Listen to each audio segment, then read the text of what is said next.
were just neighbors, friendly smiles, small talk, until the police broke down the door and found out what he'd been hiding for years. Don't trust your neighbors. It sounds paranoid until it's not. Behind the small talk, the waves from the porch, some of them are hiding something dark. These are true stories of people who found out way too late. This is Mr. H. You're listening to Masked Horror. The locked room in Unit 3B. This happened when I moved into a small apartment complex in Syracuse. After a rough breakup, I just wanted a quiet place to start over. The building was nothing special, 3 stories of faded brick from the 70s, thin walls, flickering lights, and a hallway that always smelled faintly of boiled cabbage. I lived in Unit 3C. Right next door was 3B. That door was strange. Always closed, no doormat, no peephole, just a crooked brass number bolted to the frame. I never saw anyone go in or out, ever. At first, I assumed it was vacant, but sometimes at night, I'd hear soft thuds, like pacing, then silence, then a low mechanical hum, like a washing machine starting up and stopping. I tried to ignore it, but one night, taking the trash out, I saw the door to 3B cracked open a few inches. No light inside. As I passed, I heard a whisper. "Don't come in." I froze. The door didn't move. Still dark. Still open. I backed away and went straight to my apartment. A few days later, I asked the building manager, an older woman named Karen, about it. "Hey, does anyone live in 3B? I never see anyone."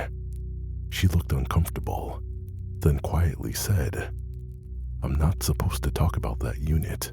It's complicated." "So it's empty?" She hesitated. "It's rented, but I haven't seen the tenant in years." Years. I pushed for more, but all she said was something about long-term leases and special circumstances. Then she walked off. That night, I couldn't sleep.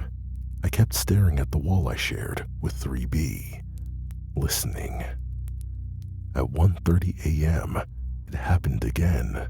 Pacing, silence, the hum. Then, 3 slow knocks on the wall behind my headboard. I didn't sleep the rest of the night. Then came the smell. Faint at first, like something spoiled, then stronger, like rotting meat. I reported it. Karen promised to send maintenance. No one came. A few days later, I saw 2 cops outside 3B. No sirens. One had a clipboard. The other rested his hand on his belt. They said they were doing a welfare check. A relative hadn't heard from the tenant in months. They knocked. No answer. Then used a key to open the door. The smell hit instantly, sickening and rancid. One cop gagged, the other stepped inside. Seconds later, he shouted, "Back out, now, don't look." But I saw just enough. A mattress on the floor, plastic sheeting, 4 cameras mounted in corners, a metal folding chair bolted to the floor with restraints. They evacuated the floor. I was questioned for over an hour. The man who lived in 3B had been reported missing by his sister 2 years earlier. But because the rent was being paid automatically, no one followed up. They assumed he moved. He hadn't. They found him decomposing behind a false wall in the closet, bound, gagged, still strapped to the chair. And the worst part, there were hundreds of tapes, all labeled, all time-stamped. The footage showed the man being restrained, fed, sometimes tortured. The voice on the tapes wasn't his. Someone else was there, someone who never showed up on camera, who had access to the unit, and who kept him alive for nearly a year before he died. They never found who it was. No fingerprints, which is ironic. No DNA. Nothing. The last tape was dated 3 months before the cops arrived, which means someone had been entering 3B recently, quietly. Maybe even while I was asleep next door. I moved out immediately. But sometimes, in the middle of the night, I still think I hear pacing on the other side of the wall, even though I don't live there anymore. Thankfully, that's someone else's problem now. My childhood neighbor's freezer. I grew up in a quiet cul-de-sac in the late 90s, one of those neighborhoods where kids rode bikes until the streetlights came on, and everyone waved at each other. Next door lived Mr. Grayson, a quiet, odd old man in a run-down white house with a patchy lawn. He kept to himself, but he wasn't mean, just off. He had this garage fridge in his carport where he let us kids grab sodas. I still remember the sound it made when you opened it, a suction pop, and the smell, like mildew and motor oil. My mom didn't like me going over there. She said he watched too long from his porch or checked the mail barefoot at night, but nothing bad ever happened. I thought she was just being overprotective. Then, the summer before high school, Mr. Grayson died. Heart attack, alone. Nobody noticed for a week. Once someone called it in, the cops came and found him on the living room floor. The house sat empty for months after. Eventually, a cleanup crew showed up. I rode past one afternoon and saw 2 cop cars and a crowd outside.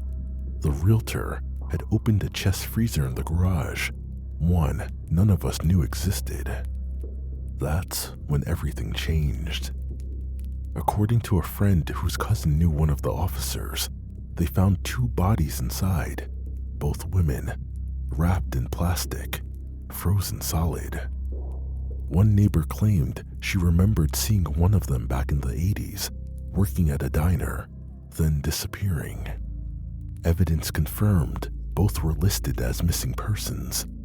And here's the part that still makes my skin crawl. Mr. Grayson wasn't a suspect in either case. No record, no history, nothing. But he'd moved into the house in 1991 after both women went missing, and he brought that locked freezer with him. The power to it had never been turned off. What really got me was remembering how many times I stood in that garage, how close I'd been, laughing, drinking orange soda, just feet from that freezer. He used to tell us weird stories too, stuff like, people disappear more than you think. Or, back in my day, folks just vanished, no one looked. We thought he was joking. He wasn't. After his death, they couldn't find any family, no records before 1985. There were rumors even his name wasn't real. And just like that, it all faded.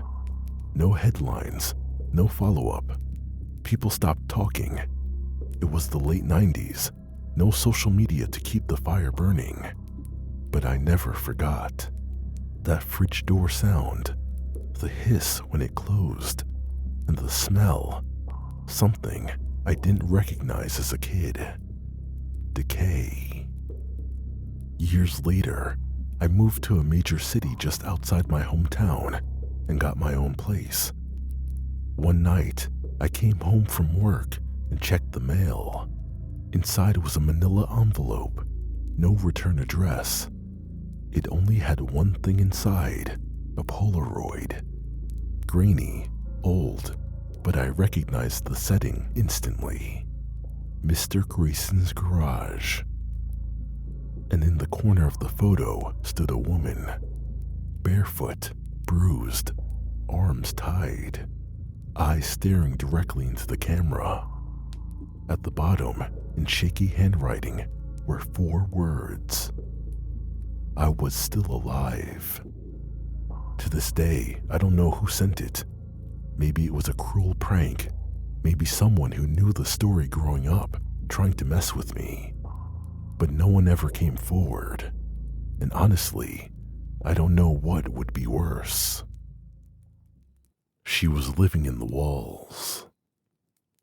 About 6 years ago, I rented a duplex with a friend after college. We were broke, and the place was cheap. $850 a month, no lease, utilities included. It was old, built in the 1940s, with weird quirks, narrow hallway, thin walls, and a creepy crawl space under the house, accessible through a panel in the hallway closet. I opened it once when we moved in. It was full of dust, cobwebs, and insulation. I never opened it again. My roommate Jason worked night shifts at a warehouse. I worked remote during the day, so I was usually home alone at night. The first weird thing was small. My peanut butter jar had a spoon in it one morning. Jason's allergic, so it wasn't him. I figured I did it half asleep and forgot. But it kept happening. Drawers left open, food missing, items moved. One night, I came home from the gym and saw the kitchen light on. Jason was at work. The fridge door was cracked open, and a trail of crumbs led from it to the hallway closet, right to the crawl space. I stood there frozen. Then I backed away and called Jason. He answered, machines roaring in the background. He said he hadn't been home all day. That's when I knew something was wrong. I called the landlord the next morning. He brushed it off.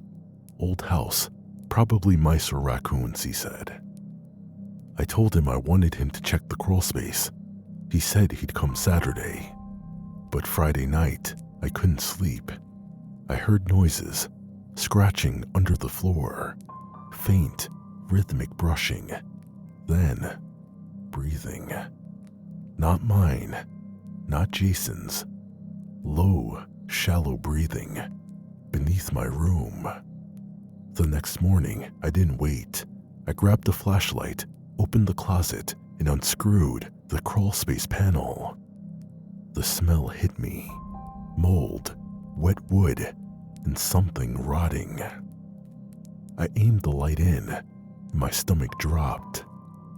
Blankets, pillows, empty food wrappers, a portable toilet behind a beam. Someone had been living down there.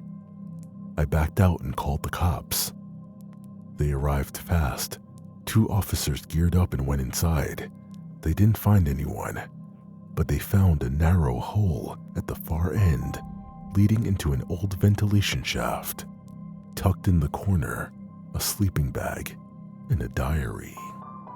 That's where the real fear began. The handwriting was erratic, pages filled with notes, observations. What we ate, when we slept, what we watched. Things like, boy with glasses leaves at 2 a.m., alone now. He didn't notice I took pizza. Still waiting for the right time. She, yes, it was a woman, had been living down there for months, maybe longer, using the shafts to move through the walls, watching, listening, coming out when we were asleep. And she wasn't stealing valuables. She was just there. Police said maybe it was a stalker, an ex, but I had no idea who she was. She fled before the cops arrived, probably through the woods behind the house. They never caught her. I don't even know what she looked like. But before one officer left, he said something that still keeps me up at night. The scariest part isn't that someone was living in your walls. It's that she might still be living in someone else's. Sometimes I still wake up in the middle of the night and just listen for movement beneath the floor, for fingers brushing drywall, because now I know when your house is quiet, too quiet, you might not be alone.